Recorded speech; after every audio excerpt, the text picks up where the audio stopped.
Fiying Obayan loves art. Museums are her happy place. But the 28-year-old wasn't always happy.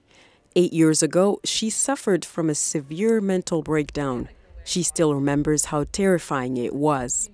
I was a different person.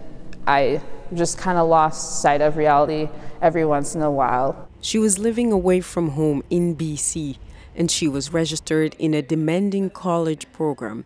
She says her mental breakdown was the result of a lack of sleep and rest and self-care. The weekend before my graduation, I wasn't sleeping, and I started really seeing some strange things due to lack of sleep.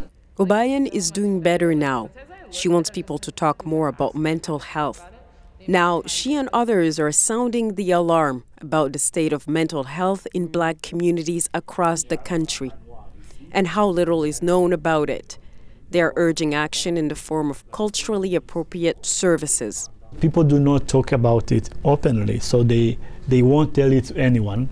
Maybe even sometimes, even if you are a nurse or you are a doctor, they may not tell you. So we need to bring appropriate responses and culturally specific. Last year, the federal government committed $19 million to promoting positive mental health in Black communities.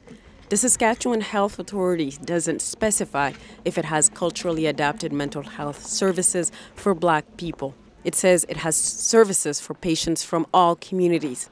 But some experts say that's not enough. We have to see regular influxes of resources into Black communities across the country, to ensure that we're making headway. And so policy may look differently in a place like Ontario in comparison to Saskatchewan. She's calling for Canada-wide research on mental health in Black communities to have a clearer picture of what's needed. Just think that you want the best life for yourself. 8 years after her mental breakdown, Fiying Obayan says there's hope. Mental wellness is just like anything else. If you hurt yourself, you would do what it takes to do the physio for that.